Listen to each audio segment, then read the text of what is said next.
오늘 함께 나눌 말씀의 제목은 너희 상을 빼앗지 못하게 하라 라는 제목으로 하나님의 말씀을 함께 나누도록 하겠습니다. 여러분, 오늘 본문의 18절에서 바울은요, 너희를 정죄하지 못하게 하라 라는 말씀을 합니다.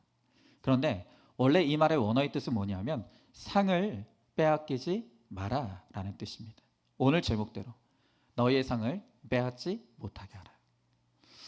여러분, 하나님 안에서 하나님이 우리들에게 주시길 원하시는 상이 있대요. 여러분 다 상 받고 싶으시죠? 네, 다 상 받고 싶어요. 하나님이 상 주시길 원하신대요. 그런데 그 상을 빼앗길 수 있다는 거예요. 우리가 마땅히 주님 안에서 믿음 안에서 우리가 받고 누려야 될 상이 있는데 그 상을 빼앗기는 일이 일어날 수 있다. 그러니까 무엇이 우리로 하여금 받을 상을 빼앗아가게 하는가?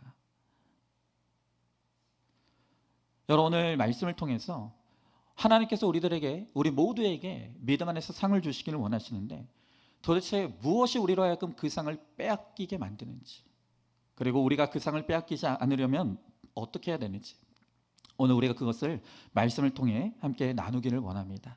먼저 첫 번째로 상을 빼앗기지 않으려면 그림자와 실체를 분별해야 된다고 말씀하십니다.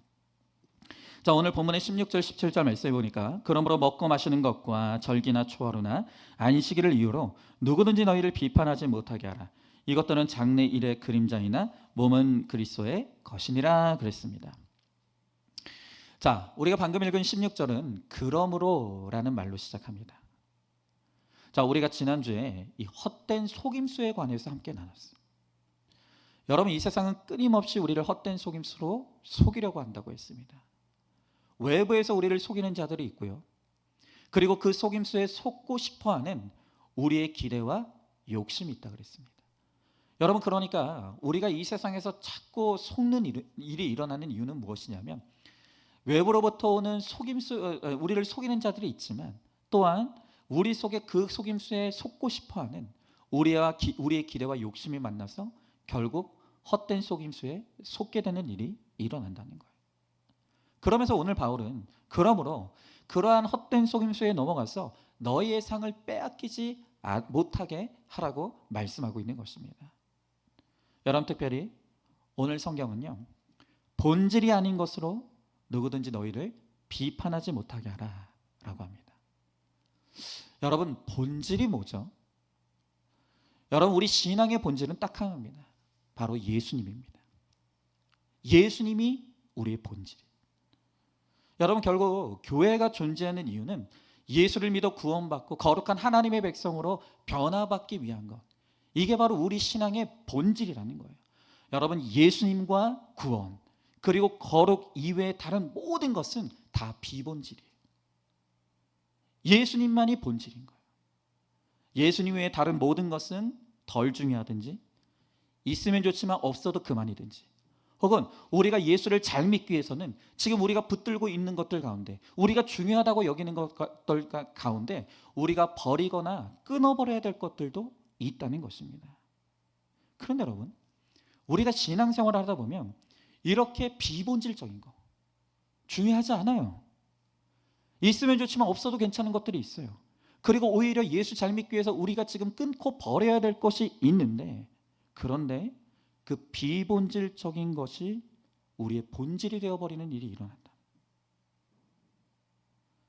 심지어 아무것도 아닌 것, 중요하지도 않은 것 가지고 목숨 걸고 싸우다가 오히려 예수님이 밀려나 버리는, 예수님이 비본질이 되어버리는 그런 일들이 일어난다는 거예요. 여러분, 실제로 일어나는 일이에요. 어떤 교회가 광고를 설교 전에 하느냐, 광고를 설교 후에 하느냐로 싸우다가 그것 때문에 피 터지게 싸우다가 찢어진 교회가 있다는 거예요. 여러분, 또 어떤 교회는 목사님이 좀 예배 분위기를 바꾸겠다고 강대상을 좀 옮기려고 했어요. 그런데 당회 장로님들이 안 된다고, 절대 강대상 옮기면 안 된다고. 여러분, 그래가지고요, 목사님이 꾀를 냈대요. 뭐냐면 장로님들이 눈치 못 채게 한 주일에 1cm씩 옮겼대요. 그래가지고 7년 만에 목사님이 옮기고 싶은 위치에다가 그 강대상을 옮겼다는 거예요. 여러분, 광고를 설교 전에 하고 하는 것 광고를 설교 전에 하든 후에 하든 그 뭐가 중요해요? 아니 강대상을 조금 옆으로 하든 중간에 하든 오른쪽으로 하든 왼쪽으로 하든 그게 뭐가 그렇게 중요하냐. 그런데 우리가 정말 아무것도 아닌 쓸데없는 비본질 때문에 죽도록 싸우고 갈등하다가 오히려 본질이신 예수님을 바라보지 못하는 일들이 일어나고 있다는 거예요. 여러분 예전에 사랑이 이제 소천하신 사랑의 교회 원로 목사님이신 옥하는 목사님이 이제 살아계실 때 어떤 교회로 이제 청빙받아서 가게 된 젊은 목회자가 찾아왔다. 이 목사님에게 이제 조언을 구하고자 찾아온 거예요. 근데 이 젊은 사역자가 이제 옥하는 목사님을 찾아왔던 이유가 있어요. 그게 뭐냐면 이제 이 젊은 목사가 부임해가는 그 교회는요 역사가 50년 이상 된 아주 전통적인 교회였다고 합니다. 더군다나 그 교회는 목사님이 부임할 때마다 1년도 버티지 못하고 쫓겨나는 그런 상태에 있는 교회였다는 거예요. 그러니까 이 젊은 사역자가 그 교회로 부임해 가는데 마음이 무거운 거예요. 나도 쫓겨나면 어떡하지? 어떻게 하면 쫓겨나지 않고 이 교회에서 목회할 수 있을까? 그래서 그 답을 좀 얻기 위해서 옥하는 목사님을 찾아간 것이죠. 근데 옥하는 목사님이 그렇게 조언을 구하기 위해 찾아온 그 젊은 사역자에게 이렇게 조언하셨다는 거예요. 너 까불지 말고 앞으로 1년 동안 딱 2가지만 해라. 첫째, 주보의 글자 하나, 의자의 줄 하나 바꾸지 마. 둘째, 무지막지하게 생명 걸고 기도하고 말씀 준비해라. 이 2개를 강조하셨다는 거예요. 절대로 네가 교회 부임하거든 그 교회 주보 한 글자, 의자 줄 하나도 절대 바꾸지 말고 오로지 생명 걸고 기도하고 말씀 준비에 매진하라는 거예요. 여러분 이 젊은 사역자가 그 옥하는 목사님의 조언을 새겨 듣고 정말 그 교회 부임해서 1년 동안 아무것도 손대지 않고 주보의 글자 하나 바꾸지 않고 또 의자 줄 하나 바꾸지 않고 정말 1년 동안 오로지 기도와 말씀에 전념했다는 거예요. 여러분 그 덕에 그 목사님이 1년이 지나도 안 쫓겨났어요. 그리고 그 교회 지금까지도 잘 붙어서 사역하고 계신다는 거예요. 여러분 주보에 글 바꾸는 게 그게 뭐가 그렇게 중요한가요? 아니 여러분들도 기분 전환하려고 하면 집에서 가구도 바꾸고 뭐 가구 배치도 바꾸고 그런 일들 하지 않습니까? 근데 교회에서 그런 가구 배치하는 거, 의자 줄 하나 바꾸는 거, 그게 뭐가 그렇게 중요하다고 그것 가지고 그렇게 목숨을 거냐 이겁니다. 그런데 지금 많은 교회들 안에서 아무것도 아닌 본질이 아닌 비본질에 불과한 것, 쓸데없는 일에 우리가 목숨 걸고 싸우고 갈등하다가 오히려 본질이신 예수님을 바라보지 못해서 온전히 예수님께 집중하지 못해서 우리의 상을 빼앗기는 일들이 일어나더라는 거예요. 여러분 오늘 바울은요 이런 비본질, 정말 하등에 쓸데없는 일을 뭐라고 표현했냐면 그림자다라고 표현합니다. 여러분 그림자는 실체가 아니죠. 그림자는 허상이에요. 여러분 오직 예수님만이 실제이고 예수님만이 실체이십니다. 그런데 우리가 정말 아무것도 아닌 그림자에 불과한 허상에 불과한 그런 것들만 쳐다보고 그런 것들만 붙잡느라 쫓아다니고 그런 것들을 중요하게 여겨서 죽도록 싸우다가 오히려 실체이신 예수님을 놓치는 일들이 얼마나 많이 일어나는지 모른다는 거예요. 여러분 제가 바로 얼마 전에 한 주 전에 어떤 목사님을 만났어요. 근데 그 목사님이 이제 기존의 아주 전통 교회에서 이제 큐티하는 교회로, 큐티 목회하는 교회로 이제 체제를 바꾸려고 시도하는 그런 목사님이셨어요. 그런데 이분이 이제 교회에 어떤 변화를 이제 시작했냐면 이미 우리 교회는 오래전에 바꾼 거예요. 원래 지금 이 교회는 그 오전 오후 예배를 드리고 있는 교회예요. 근데 이제 이 목사님이 이제 큐티 목회로 전환하면서 오전 예배만 드리고 식사 후에 이제 오후에는 목장별로 나눠 가지고 이제 주일 예배 가지고 주일 오전 예배 말씀 가지고 이제 나눔을 하는 이제 그런 체제로 이제 바꾸려고 하는 것이죠.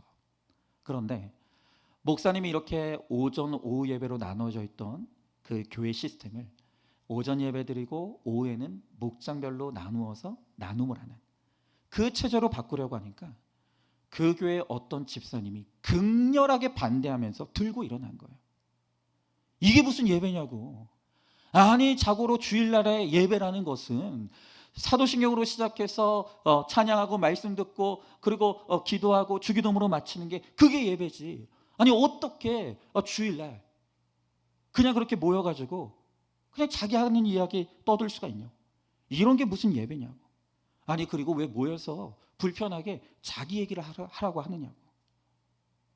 그러면서 이 집사님이 나는 이런 식으로 하면은 이 교회 못 다닌다고, 계속 이렇게 할 거면 난 떠나겠다고 그러더라는 거예요. 여러분, 그런데 이 교회는 성도들이 다 해봐야 20명 남짓한 교회예요. 여러분, 20명밖에 안 되는 교회에서 성도 하나는 물론 큰 교회도 성도가 너무너무 한 분 한 분이 너무 중요하지만 20명밖에 안 되는 그 교회에서 성도 한 명은 엄청난 거죠. 그런데 이 남자 집사님이 이 변화를 받아들이질 못하는 거예요. 이렇게 할 거면 나는 교회 떠나겠다고. 그러니까 이 목사님이 지금 갈등하고 있는 거예요. 변화를 하려고 했는데 이렇게 극렬하게 반대를 한다고. 그러면 내가 멈춰야 되는지, 잠시 멈춰야 되는지, 계속 가야 되는지, 두려움과 갈등을 겪고 있는 거예요. 여러분, 제가 그분의 이야기를 들으면서 와, 예전에 우리 교회를 보는 것 같아가지고, 물론 이제 오신 분들은 그냥 이 체제가 원래 있었던 체제인 걸로 알고 있지만 그렇지 않습니다. 우리 교회도 예전에 오전 오후 예배 딱 나눠가지고 드리고 그냥 이것만 예배인 줄 알고 그렇게 예배 드렸던 그런 시절이 있었어요. 근데 우리가 그 모든 고정관념들을 깨고 여기까지 오는 동안 우리도 적지 않은 정말 어려움들이 있었죠. 여러분, 저는 확실히 믿기로 이 큐티 목회가 가장 성경적인 목회고 정말 믿음의 본질을 회복하기 위해서 꼭 필요한 목회라고 생각합니다. 여러분, 그러나 그렇다고 해서 이게 맞으니까 무조건 따라와라, 여러분, 그렇게 정죄하는 것도 좋은 게 아니죠. 좋은 게 아니에요. 여러분, 제가 그 목사님한테 그런 말씀을 드렸어요. 목사님, 약간 좀 빨랐던 게 있습니다. 조금 더 성도들한테 설득하고 설교를 통해서 구속사가 뭔지를 좀 나누고 가르쳐주고 그러면서 서서히 좀 스며들게 해서 그런 과정을 통해서 그렇게 하면 좋았을 텐데 목사님이 약간 좀 빨랐습니다. 그러나 제가 말씀드린 건 그거예요. 이미 시작했다면 멈추시면 안 됩니다. 절대 멈추시면 안 됩니다. 반대가 있고 저항이 있다고 해서 본질을 향한 믿음의 길을 멈춰버리면 다시는 그 길을 갈 수가 없습니다. 설령 그분이 끝까지 받아들이지 못해서 교회를 떠나는 한이 있더라도 정말 본질을 위한 것이라고 한다면 그 희생은 치러야 되는 것입니다.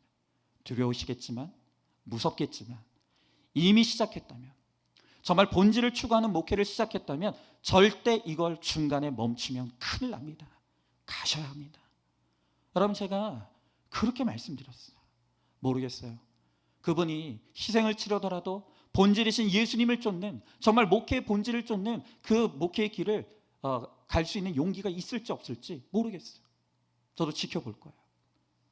여러분, 분명한 것은 무엇입니까? 본질이 중요하다는 거예요. 본질이 뭐라고요? 예수님이요. 그분의 말씀이요. 오늘 예수님과 그분의 말씀에 다른 어떤 것도 중요한 것은 없어요. 정말 우리가 더 예수님 잘 믿을 수 있다라고 한다면, 우리가 더 정말 바르게 신앙생활할 수 있다라고 한다면 우리가 고정관념으로 가지고 있는 모든 것들은 다 깨트릴 수 있는 거예요. 다 바꿀 수 있는 거예요. 여러분, 우리가 이렇게 본질이신, 실체이신 예수님을 바라보고 예수님을 믿고 예수님을 따를 때, 그때 비로소 우리가 상을 빼앗기지 않는, 우리가 예수님 안에서 상을 누리는 인생을 살아갈 수가 있다는 것입니다. 여러분, 질문해 봅니다. 여러분은 그림자 신앙입니까? 실체 신앙입니까? 형식을 중요시합니까? 내용을 중요시합니까? 아직도 큐티와 나눔, 죄고백, 또 설교 중에 여러분의 어렵고 불편하게 느껴지는 것이 무엇입니까? 왜 불편하고 어려운지를 꼭 오늘 나눠보시기 바라요. 자, 두 번째로, 우리가 상을 빼앗기지 않으려면 본 것을 의지하여 헛되이 과장하지 않아야 합니다. 자, 오늘 18절의 말씀해 보니까 아무도 꾸며낸 겸손과 천사 숭배를 이유로 너희를 정죄하지 못하게 하라. 그가 그 본 것에 의지하여 그 육신의 생각을 따라 헛되이 과장하고 그랬습니다. 여러분, 오늘 바울은요, 우리가 상을 빼앗기지 않으려면 꾸며낸 겸손과 천사를 숭배함을 주의해야 된다라고 말하고 있습니다. 자, 여러분, 꾸며낸 겸손은 뭔가요? 또 천사를 숭배한다는 건 또 뭐죠? 자, 여러분, 우리가 이 꾸며낸 겸손이라는 건 쉽게 말하면 뭐냐면 가짜 겸손이라는 뜻이에요. 그 가짜 겸손은 뭔가? 이거죠. 속으로는 하나도 겸손하지 않아요. 속으로는 교만해요. 그런데 겉으로만 겸손한 척하는 사람들이 있다는 거예요. 그러면 이들이 속으로는 하나도 겸손하지 않으면서 왜 사람들 앞에서 겸손한 척하는가? 그 이유는 뭐냐면 그렇게 겸손한 척하는 것을 통해서 사람들로 하여금 보이지 않는 하나님보다 자신을 주목하고 자신을 믿고 자신을 따르기 위해서, 그래서 속으로는 교만하기 짝이 없으면서도 겉으로는 사람들 앞에서 겸손한 척하는 사람들이 있다는 것이죠. 여러분, 또한 오늘 성경은 천사를 숭배하는 이유로 너희를 정죄하지 못하게 하라고 했죠. 여러분, 이 당시 어떤 사람들은 자신이 다른 사람은 만나지 못하는 천사를 만나는 특별한 체험을 하는 것처럼 자기의 믿음을 과장하고 꾸며내는 사람들이 있었다는 거예요. 너희들은 천사 못 보지? 나는 천사를 봐. 너희들은 천사 만난 적 없지? 나는 만나. 나는 그런 특별한 은혜를 누리고 있어. 나는 그런 특별한 체험을 하고 있어. 그런 식으로 있지도 않은 것을 있는 것처럼 꾸미면서 다른 사람들보다 경건한 사람인 거죠. 포장하고 꾸미고, 그리고 그렇지 못한 사람들을 정죄하고 비난하는 그런 사람들이 있었다는 거예요. 여러분, 오늘날도 마찬가지입니다. 오늘날에도 많은 사람들 가운데 내가 봤다 들었다 하면서 사람들에게 자신의 경건을 과시하고 사람들로 하여금 자신을 주목하게 하는 사람들이 있어요. 여러분, 제가 최근에 보니까 참 하다 못해서 요즘 어떤 프로그램이 나왔냐면 무당들이 나와서 무당들 한 60명이 출연을 해가지고 그 무당들끼리 누가 더 잘 맞추고 영업하냐, 그거를 경연하는 그런 프로그램이 나왔더라고요. 여러분, 혹시 그 프로그램 보시는 분들이 있습니까? 또 제가 얘기해서 또 보시는 분들이 있을까 봐 또 그것도 걱정이 되는데 얼마나 영험한가. 여러분, 거기에 보면요, 무당들이 실제로 맞춰요. 기가 막히게 맞춰요. 그런데 한번 생각해 보죠. 그래서 뭐 어쩌라고요? 그래서 뭐 어쩌라고요? 여러분, 귀신들에게도 그런 힘이 있다니까요. 귀신들에게도 우리의 과거를 맞출 수 있고 또 우리의 미래에 대해서, 알지 못하는 미래에 대해서 모르겠어요. 볼 수 있는 그런 게 있는지 모르겠어요. 근데 거기에 보면 기가 막힌 게 뭔지 아십니까? 그렇게 남에 대해서는 훤히 꿰뚫는 것처럼 그렇게 보는 사람들이 정작 자기 자신에 대해서는 아무것도 몰라요. 희한하더라고요. 자기 자신에 대해서는 아무것도 몰라요. 아니, 여러분, 그렇게 모든 것을 훤하게 꿰뚫을 것 같으면 그런 무당들이 이 세상에서 제일 부자 돼야 되는 거 아닙니까? 그렇지가 않아요. 여러분, 남의 어떤 문제를 보고 꿰뚫고 그런 것들을 한다고 해서 우리가 신기할 줄은 모르겠지만 그런 걸 통해서 결국 얻고자 하는 것이 무엇입니까? 귀신의 노예가 되는 거예요. 귀신에게 사로잡히는 거예요. 그래서 지옥으로 끌고 가게 하는 것이, 그게 바로 귀신들의 전략이는 거라는 거예요. 근데 여러분, 교회 안에 그런 무당 같은 사람들이 있다는 거예요. 내가 봤다, 내가 들었다, 자신의 경건을 과장하고 그런 것들을 통해서 실체이신 예수님을 바라보는 것이 아니라 사람을 바라보게 만드는 그런 사람이 있다는 거예요. 여러분, 그렇기 때문에 저는 끊임없이 여러분들에게 말씀드리는데 봤다 들었다 하는 사람들 경계하십시오. 그걸 뭘로 확인할 겁니까? 그걸 도대체 뭘로 확인하죠? 확인할 수가 없는 거예요. 여러분, 그렇기 때문에 내가 뭘 봤다 들었다 하더라도 그것이 말씀으로 증명되지 않고 우리의 삶의 거룩을 통해서 증명되지 않은 것은 다 가짜예요. 그건 다 사단의 역사예요. 절대 그런 사람들에게 속으면 안 된다는 거예요. 여러분, 그런 사람들에게 속아서 하나님을 바라보는 것이 아니라 사람을 쫓고 사람을 주목하고 사람에게 매이면 우리가 상을 빼앗기게 된다는 거예요.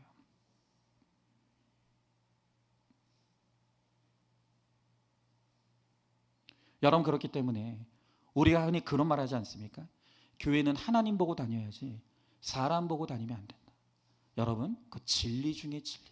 물론 우리 성도들 중에 새신자들, 초신자들은 당연히 아직 하나님과의 관계가 열리지 않기 때문에, 아직 영적으로 열려있지 않기 때문에 사람이 보일 수밖에 없어요. 목사가 보일 수밖에 없고, 또 나보다 더 신앙생활 잘하는 것 같은 그런 사람이 보일 수 있어요. 그러나 여러분, 적어도 신앙 연수가 5년이 넘고 10년이 넘은 분들이라면 더 이상 사람을 의존하고 사람에게 의지하는 신앙생활은 이제는 버려야 되는 거예요. 여러분, 심지어 오늘 여러분들 가운데 아직도 큐티를 하면서 그냥 날마다 목사가 새벽에 준비해서 떠먹여주는, 아직도 목사의 새벽 큐티 설교만 듣고 자기가 큐티하지 못하는 분들이 있어요. 언제까지 그러실 건데요? 여러분, 그렇게 자꾸 사람에게 의존하는 신앙생활 하니까 여러분, 그러다가 목사가 실족해 넘어지면 여러분 어떡하실 거예요? 그런 일 일어나지 않기를 원하지만, 여러분, 목사도 사람이기 때문에 저도 죄 가운데 넘어질 수 있어요. 그런 일이 벌어질 때 여러분들이 철저하게 사람에 의존하는 신앙생활을 하면 그 목사와 함께 여러분들도 넘어지게 되는 거예요. 그래서 지금 교회 밖에 있는 성도들 가운데 목사한테 실망하고 권사한테 실망하고 장로한테 실망하고 사람한테 실망해가지고 교회까지 떠나버린 사람들이 얼마나 많습니까? 여러분, 인간은 다 100% 죄인입니다. 그래서 하나님은 우리의 죄와 이 교만을 깨트리시기 위해서 정말 사람에게 속고 배반당하는 일들을 허락하시는 거예요. 사람은 절대로 믿음의 대상이 아니라는 것을 깨닫게 하시기 위해서 사람에게 속고 배반당하는 일들을 우리들에게 허락하신다는 것입니다.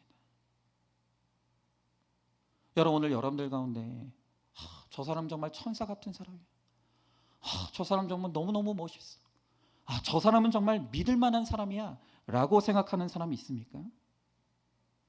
여러분, 그런데 정말 그런 사람이야말로 진짜 조심해야 될 사람이에요. 여러분, 이 세상에는 하나님 외에 우리가 믿어도 되는 사람은 아무도 없어요. 우리가 믿어도 되고 기대해도 되는 사람은 아무도 없다는 거예요. 여러분, 혹시 오늘 여러분들 가운데 어떤 사람을 보면서 야, 저 사람은 정말 천사처럼 완벽해 보인다, 야, 저 가정을 보면 정말 완벽한 가정이야, 혹시 그런 사람, 그런 가정을 봅니까? 여러분, 그것은 정말 완벽한 것이 아니라 그런 척하는 거예요. 그런 척하고 있는 거예요. 여러분, 우리가 텔레비전을 보면 진짜 사랑꾼이라고 말하는 막 그런 사람들 TV에 출연하잖아요. 그리고 우리가 TV전에서 어떤 가정들 보면 너무너무 완벽한 것처럼 보이는 가정들이 있어. 확 부러워요. 근데 여러분, 저는 그런 사람들 보면서 꼭 제가 묻는 게 있어요. 그 사람하고 살아봤냐고, 그 가정 안에 들어가 봤냐고요. 여러분, 어떤 가정도 완벽한 가정이라는 건 없어요.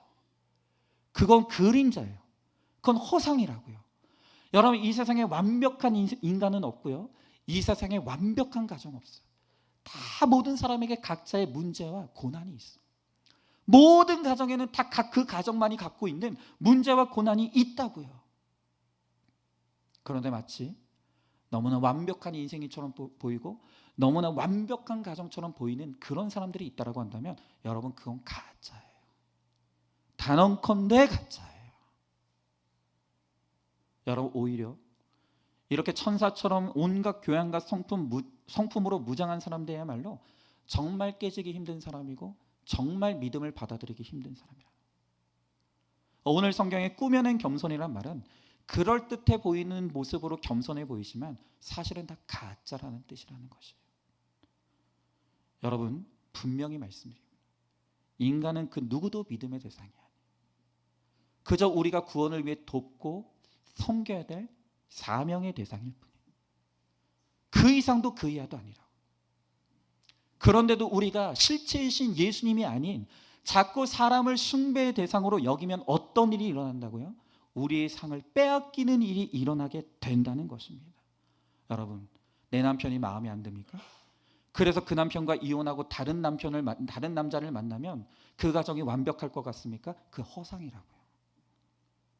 그 그림자예요. 그런 거 없다는 거예요. 이 세상에 별 남자 없어요. 별 여자 없습니다. 별 가정 없어요. 여러분, 어떤 우리 청년들 가운데는 연애 중독에 걸린 사람도 있어요. 쉬지 않고 연애를 하는 거예요. 이 사람과 연애가 끝나면 그 사람 만나고, 이 사람 끝나면 그 사람. 근데 여러분, 백날 10사람, 100사람, 1000사람을 끊임없이 갈아가면서 만나보십시오. 결국 깨닫는 결론은 무엇입니까? 별 인간 없는 거예요. 별 인간 없다. 여러분, 우리는 하나님을 숭배한다고 하지 않고 하나님을 사랑한다고 이야기합니다. 하나님은 인격이시기 때문에 우리가 서로 사랑할 대상. 근데 오늘 성경을 보면 천사를 숭배한다고 그랬어요.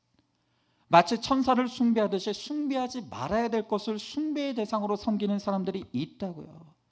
자식을 숭배하고, 남편을 숭배하고, 아내를 숭배하고, 애인을 숭배하고, 돈을 숭배하고. 그런데 그 모든 것들이 뭐라고요? 그림자라고요. 여러분, 이 세상의 그 어떤 사람도, 이 세상의 그 어떤 것도 우리를 참되게 기쁘게 하죠. 절대로 참되게 우리에게 만족을 주지 못해요. 절대로 이 세상 것이 우리의 외로움과 우리의 괴로움을 절대로 채워주지 못하는 거예요.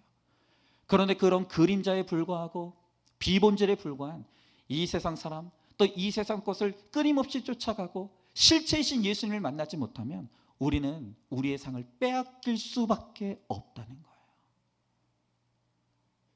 예수님 안에 참된 행복이 있어요. 예수님을 만나야 인생의 소망이 생깁니다. 우리의 모든 문제의 정답이 예수님 안에 있다는 것입니다. 예수님, 그분이 우리의 실체예요. 여러분, 그분을 만나는, 예수님을 만나고 예수님 안에 거해야지만 비로소 우리가 그 안에서 상을 누릴 수 있다. 오늘 성경이 그것을 우리들에게 말씀하시는 것입니다. 자, 여러분, 한번 질문해 봅니다. 내가 천사처럼 여기는 대상이 있습니까? 세상에는 완벽한 사람, 또 완벽한 가정은 없다는 것을 깨닫고 있습니까? 그런데도 꾸며낸 겸손과 천사 같은 모습에 속아서 나와 그 사람을 비교하고 우리 가정과 그 가정을 비교하면서 스스로 불행에 빠지고 있지 않습니까? 숭배의 대상이 되어서 과하게 믿고 따르다가 반드시 배반당하는 사건이 온다는 것을 알고 있습니까? 자, 마지막 세 번째로, 그리스도를 머리로 붙드는 자만이 상을 빼앗기지 않습니다.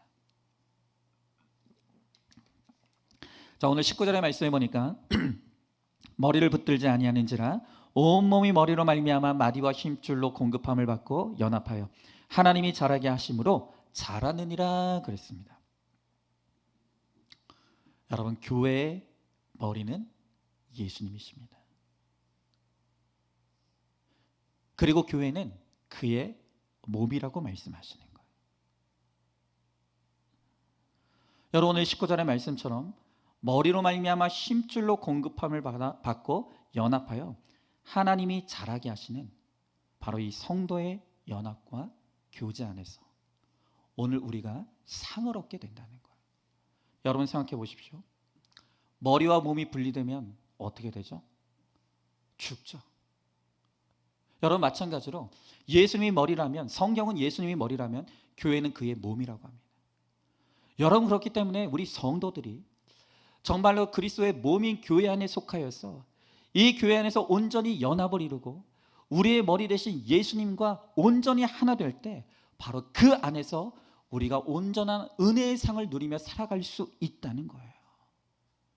다시 말하면 교회를 떠나면, 공동체를 떠나서는 우리가 우리의 상을 누릴 수가 없고 그 상을 빼앗길 수밖에 없다는 거예요. 여러분, 그런데 심각한 건 뭐냐면 지금 코로나 이후로 정말 많은 교회들이 어려움을 겪고 있는데, 근데 어느 통계 자료를 보니까 지금 코로나를 겪고 난 이후에 자신의 종교가 기독교라고 말하는 사람들 가운데서 교회에 나오지 않고 그냥 집에서 온라인 예배만 드리면서 나홀로 신앙생활하는 사람들이 지금 전체 한국교회 성도 중에 10%가 넘는다는 거예요.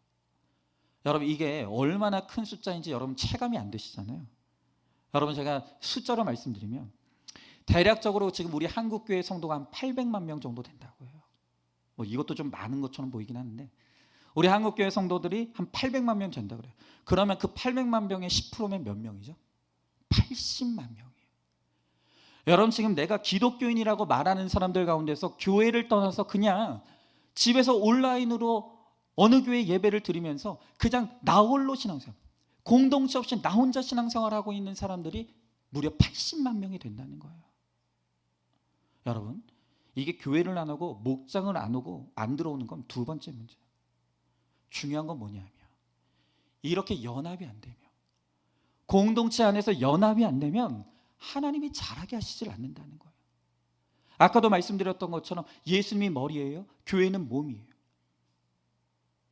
몸이 머리와 붙어 있을 때 거기서 생명이 일어나는 것인데 머리와 몸이 떨어지면 생존할 수 없는 것이죠. 여러분, 우리 성도들이 나 홀로 신앙생활한다? 그거 있을 수가 없는 일이에요. 머리 되시는 그리스도를 중심으로 많은 성도들이 각 지체가 되어서 하나로 연합될 때 바로 거기서 생명이 일어나고 성장이 일어나게 되는 거예요. 그런데 이 연합에서 분리되어서 떨어져 나가게 되면 우리가 상을 빼앗기는 일이 일어나게 되는 거예요. 여러분, 오늘 여기서 이 연합한다라는 말의 뜻은 그냥 단순히 붙어 있다라는 것이 아니고 얽히고 설켜 있는 모습을 가리키는 거예요. 여러분, 이게 바로 교회 공동체예요. 여러분, 이렇게 우리가 교회의 이 공동체의 한 지체가 되어서 서로 얽히고 설켜서 한 지체가 아프면 함께 아프고 한 지체가 기쁘면 다 같이 기뻐하는 그런 완전히 얽히고 설긴 완전히 하나 된 연합이 될 때, 그때 우리는 어떤 비바람이 몰려와도 흔들리지 않고 예수님 안에서 예수님이 누리게 하시는 아름다운 은혜의 상으로 성장해 나갈 수가 있다는 것입니다. 여러분, 이렇게 얽히고 설킨 연합의 공동체가 없는 나 홀로의 신앙생활은 잘하지 못해요. 그건 영적 불구예요. 목사 아니라 누구라도 다 마찬가지예요. 여러분, 목사는 믿음이 좋으니까 공동체 필요 없을 것 같습니까? 절대로 그렇지 않아요. 누구든지 나 혼자서는 절대로 상을 누릴 수가 없는 거예요. 반드시 공동체 안에서 공동체가 얽히고 설킨 이 온전한 연합이 이루어질 때에만 바로 거기서 하나님의 은혜를 누릴 수가 있는 거예요. 여러분, 그런 의미에서 제가 오늘 좀 제 이야기를 좀 하려고 해요. 제가 수요 예배 때도 오픈해서 말씀드렸지만 오늘 주일 예배 때 혹시 못 들으신 성도님을 위해서 제 이야기를 나누면서 오늘 공동체 기도도 구하고 또 공동체 도움도 요청하고 싶은 거예요. 다른 게 아니라 제 아들 이야기인데요. 제가 2주 전쯤인가 이제 우리 청소년부 아이들이 수련회를 갔었는데 그 아이들이 저녁에 집회할 때 아이들 중에 유일하게 찬양하는데 일어나지 않고 앉아 있었던 아이가 하나 있는데 그게 저희 첫째 아들이라고 그때 그 말씀을 드렸었죠. 근데 그날 그렇게 이제 설교를 하고 내려와서 이제 저희 문 앞에서 성도님들하고 이제 인사를 나누고 있는데 제 옆에 아내가 있었는데 갑자기 청소년부 노신재 전사님이 제 아내 옆에 오더니 둘이 뭐 심각한 이야기를 해요. 그러더니 제 아내 표정이 안 좋은 거예요. 딱 봐도 무슨 일이 있잖아요. 그래서 제가 제 집사람한테 아니 무슨 이야기를 그렇게 심각하게 하냐고. 그때 이제 저희 집사람은 아직 저 이제 주일 사역이 남아 있으니까 제가 좀 힘들까봐 나중에 이야기하자. 집에 가서 이야기하자. 근데 이제 제 성격이 또 궁금한 거는 죽어도 못 참거든요. 들어야 되겠는 거예요. 얘기하라고, 괜찮다고. 그래서 저희 집사람이 저한테 이야기를 해주는 게 너무 충격적이었어요. 그게 뭐냐? 수련회 때도 그렇게 다른 애들 다 일어나서 찬양하는데 혼자만 그렇게 앉아 있었다 그랬는데 세상에 그 제 첫째 아들이 그날 주일날 교회를 안 나왔다는 거예요. 교회를 안 나왔다. 여러분, 제가 그 말을 듣는데 정말 땅이 꺼지고 하늘이 무너지는 것 같은 너무나 큰 충격을 받아요. 내가 목사인데 목사 아들인 내 아들이, 그것도 내가 가장 사랑하는 첫째 아들이 교회를 안 나와? 여러분, 착각하지 마세요. 저는 첫째 아들은 가장 사랑하고요, 둘째 아들은 제일 사랑합니다. 그래요. 여러분, 제가 이제 저희 첫째 아들이 이제 올해 중2예요. 중2병이 시작된 거 알겠어. 이 지랄을 떨겠죠. 데뷔는 하고 있었는데 아무리 그래도 제 아들이 교회를 안 나오는 일이 일어날 것이라고는 제가 생각도 못했어요. 너무 충격을 받은 거예요. 그래서 제가 너무 그 말에 충격을 받고 이제 목양실로 올라와 가지고 그냥 말씀을 핀 거예요. 그날 큐티책을 딱 폈는데 그날 큐티책 안에 계속 어떤 문구가 눈에 띄냐면 예수님의 가족들이 문 밖에 서 있다. 밖에 서 있다. 예수님의 가족들이 밖에 서 있다는 그 구절이 있었는데 계속 밖에 서서 그 문구가 자꾸 제 눈에 밟히는 거예요. 그러면서 그 전까지는 한 번도 생각해 본 적이 없었는데 그날 제 안에 심각하게 드는 고민이 무엇이냐면 내가 사랑하는 내 아들들이 지금 예수님 밖에 있을 수가 있겠구나. 오늘 내가 사랑하는 내 자녀들 가운데서 죽어서 지옥에 갈 수 있는 자녀가 나올 수도 있겠구나. 그날 처음으로 심각하게 그걸 인식하게 됐어. 그럼 도대체 오늘 교회 안 나온 이 아들 내가 어떻게 해야 되는가? 막 너무 화가 나는 거예요. 목사 아들인데 목사 체면 깎는 것 같아가지고 그것도 화가 나고 어떻게 저는 뭐 상상도 해본 적이 없는데 어떻게 주일날 교회를 안 나올 수 있냐.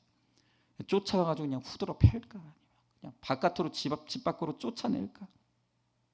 이게 막 너무 감정이 올라오는 거예요. 그래서 이제 제가 저희 집사람을 불렀어요. 그리고 저희 집사람과 이야기를 할 때 여보 지금 우리가 이 문제가 객관화가 안 되는데 당신은 당신 목장에 가서 묻고 나는 내 목장에 가서 묻고 그리고 처방을 듣고 우리 오후에 다시 만나가지고 이 아들을 어떻게 처리할지를 우리 한번 논의해보자. 그래서 이제 제 아내는 그 여자 청년 목장에 들어가가지고 거기서 나누고 이 문제 나누고 저는 이제 우리 남자 청년들 목장 가가지고 솔직하게 이 문제를 오픈하고 어떻게 될지를 나눴어. 그리고 아내랑 다시 만나서 이야기를 했어요. 그러면서 각자 들은 처방에 대해서 나누면서 저희가 정리한 게 뭐냐면 일단 감정적으로 하지 말자. 감정적으로 하면 큰일 난다. 그리고 틀림없이 지금 이 아들도 저희 아들들이 소심해요. 아마 엄청나게 두려움에 떨고 있을 것이다. 엄청나게 지금 노심초사하고 있을 것이다. 그러면 집에 들어가면 이 아들들을 어떻게 대하면 좋을까? 저희가 계속 이야기한 끝에 그냥 딱 하나만 하기로 했어. 집에 들어가면 그냥 이 아들 꼭 끌어안고 사랑한다. 사랑한다 아들아. 그냥 그렇게 이야기해 주기로 했어. 여러분 아니나 다를까 이제 주일 사역을 다 마치고 집에 딱 들어갔더니 애가 소파에 앉아있어. 그리고 저를 보는 순간 긴장하고 동공이 막 흔들리는 게 보여. 그리고 제 앞으로 슬금슬금 막 이제 기어오는 거예요. 그래서 제가 이미 마음 먹은 대로 얼굴 보면서 화는 났지만 그 아이를 꽉 끌어안아줬어. 그리고 사랑한다. 사랑한다. 그랬더니 이 아이가 아빠 미안해. 그러는 거예요. 여러분 그날은 이제 넘어가고 이제 그 다음날 궁금하잖아요. 어떻게 예배를 안 나올 수 있냐? 무슨 일이 있었느냐?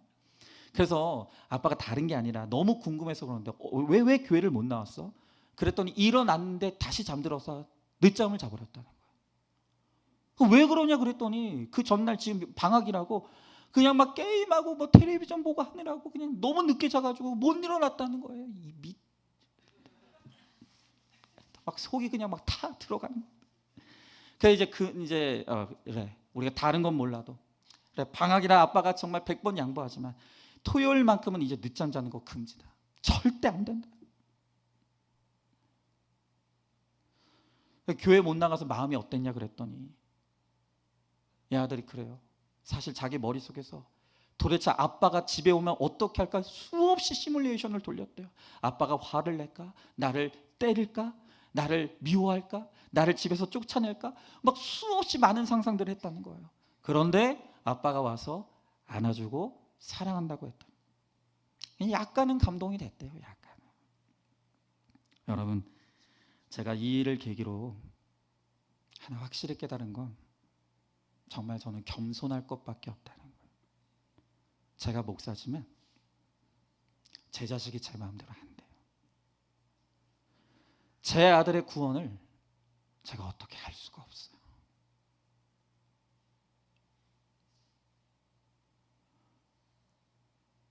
여러분, 우리 교회 성도들 중에 저를 제일 은혜하게 하는 성도가 우리의 두 아들들이에요.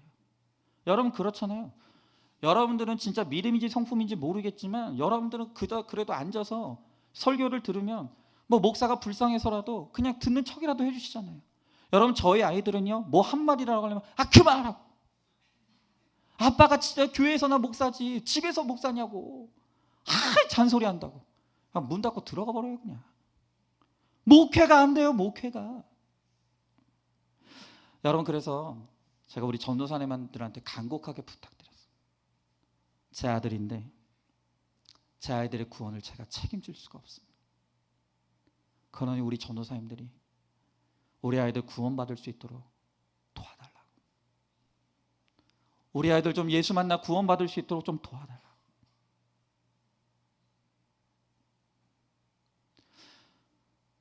여러분, 솔직히 제가 이야기를 할 때 되게 정말 부끄럽고 체면이 깎이고 자존심이 상해요.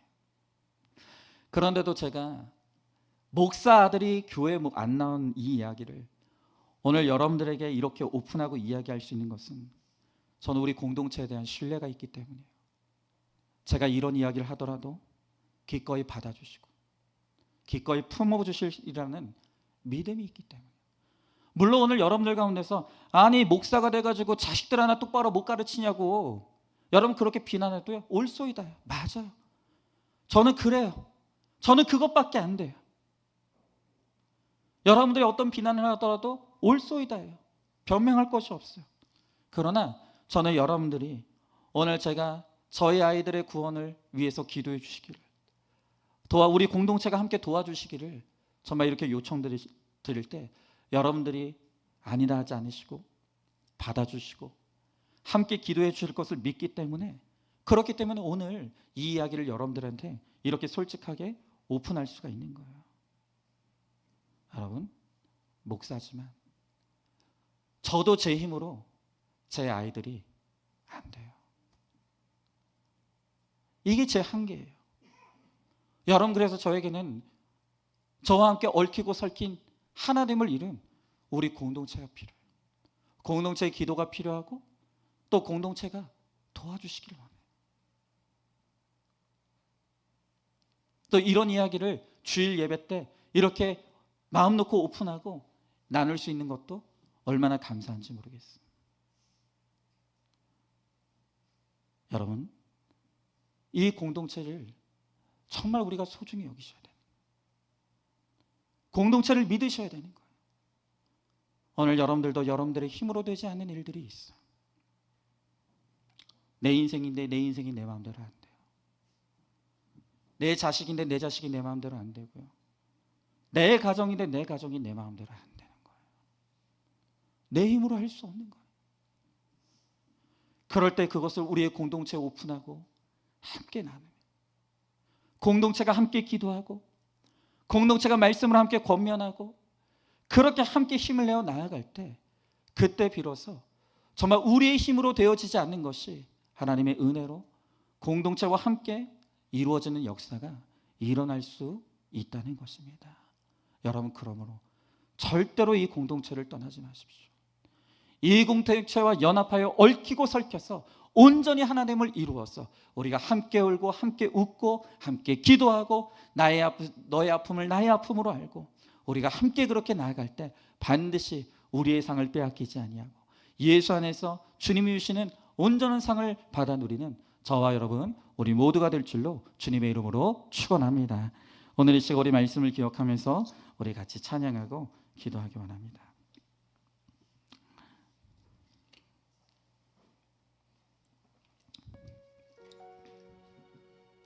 여러분, 오늘 주님께서 우리에게 주실 상이 있다고 말씀하십니다.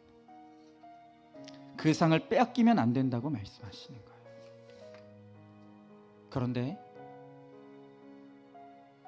우리가 그 상을 빼앗길 수가 있다. 우리가 그 상을 빼앗기지 않으려면 실체이신 예수님을 붙잡아야 돼요. 아무것도 아닌 쓸데없는 그림자에 불과한 비본질을 붙잡으면 안 되는 거예요. 여러분, 이 세상의 그 어떤 사람도, 이 세상의 그 어떤 것도 온전한 우리의 만족과 행복을 주지 못해. 이 세상은 그림자예요.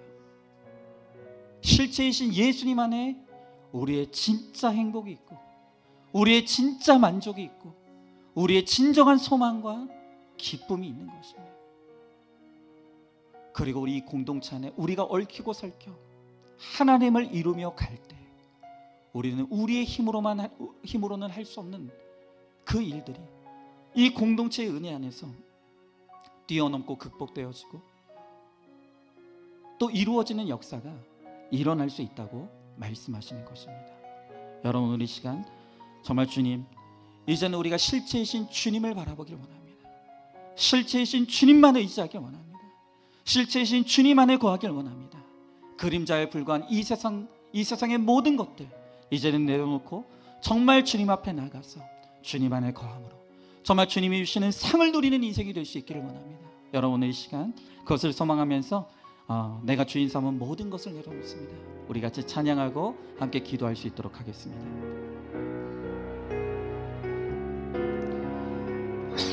내가 주인 삼은 모든 것 내려놓고 내 주 되신 주 앞에 나가 내가 사랑했던 모든 것 내려놓고 주님만 사랑. 우리 한 번 더 찬양합니다. 내가 주인 삼은 모든 것, 내가 주인 삼은 모든 것 내려놓고 내 주 되신 주 앞에 나가 내가 사랑했던 모든 것 내려놓고 주님만 사랑해. 주 사랑 거친 풍랑에도 깊은 바다처럼 나를 잠잠케 해. 주 사랑 내 영혼의 반석, 그 사랑 위에 우리 한 번 더 찬양하길 원합니다. 내가 주인 삼은 모든 것, 내가 주인 삼은 모든 것 내려놓고 내 주 되신 주 앞에 나가 내가 사랑했던 모든 것 내려놓고 주님만 사랑. 주 사랑 거친 풍랑에도 주 사랑 거친 풍랑에도 깊은 바다처럼 나를 잠잠케 해. 주 사랑 내 영혼의 반석, 그 사랑 위에 우리 마지막으로 한 번 더 찬양합니다. 주 사랑 거친 풍랑에도 깊은 바다처럼 나를 잠잠케 해. 주 사랑 내 영혼의 반석, 그 사랑 위에 서리. 아멘. 여러분, 우리 함께 기도하기 원합니다. 여러분은 무엇을 쫓고 있습니까? 이 세상에 있지도 아닌 허상에 불과한 그림자 같은 세상의 성공, 세상의 행복, 세상의 기쁨만 쫓고 있지 않습니까? 우리가 그림자만 쫓는 인생이기 때문에 아무리 수고하지만 우리 인생에 남은 것이 없고 잡은 것이 없는, 우리가 너무나 허무하고 외로운 인생을 살아갈 수밖에 없음을 오늘 주님께서 말씀해 주십니다. 오늘 주님께서 실체를 바라보는 것입니다. 그림자가 아닌 실체를 바라봐야 한다고 하십니다. 비본질 아닌 본질을 붙잡아야 한다고 하십니다. 예수님이 우리의 실체이시고 예수님이 우리의 본질이십니다. 예수님 안에 진짜 행복이 있습니다. 예수님 안에 진짜 소망이 있습니다. 예수님 안에 진정한 만족이 있고 예수님 안에 진정한 기쁨이 있습니다. 여러분, 오늘의 시간 정말 내가 주인 삼은 모든 것들, 그림자와 같은 모든 것들을 내려놓기 원합니다. 이 시간 주님 앞에 나갑니다. 우리의 실체이신, 우리의 행복의 실체이시고 우리의 기쁨의 실체이시고 우리의 소망의 실체이신 주님 앞에 나아가오니 주여 우리를 주님 안에 품어주시옵시고 주님 안에서 진정한 기쁨을 누릴 수 있도록, 주님이 주시는 상을 누릴 수 있도록 주님 우리 가운데 함께 해달라고 오늘 이 시간 우리 말씀을 기억하면서 함께 기도하며 나가도록 하겠습니다. 기도하겠습니다.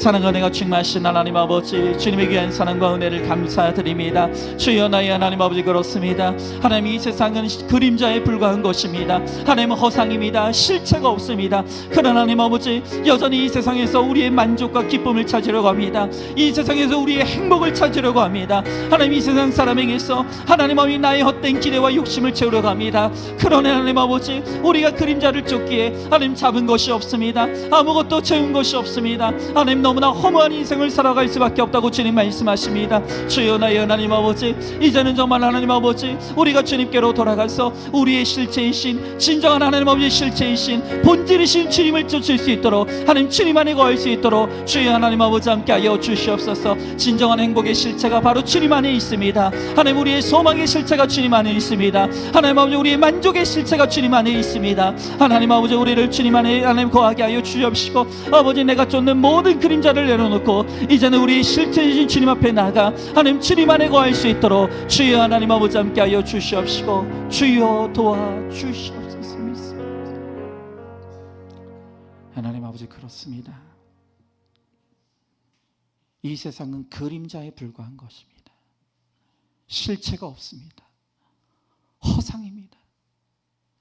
그런데도 우리가 이 세상에서 그림자 같은 행복을 쫓으려고 하고 그림자 같은 만족을 잡으려고 하고 그림자 같은 그 사랑을 붙잡으려고 하기에 우리가 아무리 애를 쓰고 수고해도 아무것도 잡은 것이 없는 너무나 허무하고 너무나 외로운 인생을 살 수밖에 없다고 오늘 주님께서 우리들에게 말씀하십니다. 하나님, 주님만이 실체이십니다. 주님만이 본질이십니다. 예수 안에 진정한 행복의 실체가 있고 예수 안에 소망의 실체가 있고 예수님 안에 만족과 기쁨의 실체가 있습니다. 예수님이 우리의 실체이십니다.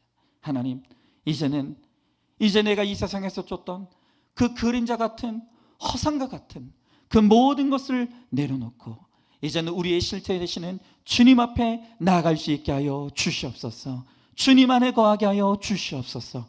그리하여서 주님 안에서 주님이 주시는 그 아름다운 상을 붙잡고 누리며 그 은혜로 말미암아 주님 안에서 감사하고 감격하며 온전한 행복을 누리는 우리 모두가 될 수 있도록 우리 주님께서 함께하여 주시옵소서. 반드시 그렇게 하여 주실 줄 믿사오며 사랑이 많으신 우리 예수님 이름 받들어 기도드리옵나이다. 아멘. 이제는 우리 주 예수 그리스도의 은혜와 하나님의 사랑과 성령의 교통하심이 이제는 이 세상의 모든 헛된 그림자를 쫓던 나의 헛된 열심을 내려놓고 이제는 우리의 진정한 실체 되시는 주님께 나아가 주님 안에 거함으로 또한 이 공동체 안에 온전히 연합되어서 주님이 주시는 아름다운 상을 누리기를 소망하는 사랑하는 모든 성도들 머리 위에 이제로부터 영원토록 함께 계실지어다. 아멘.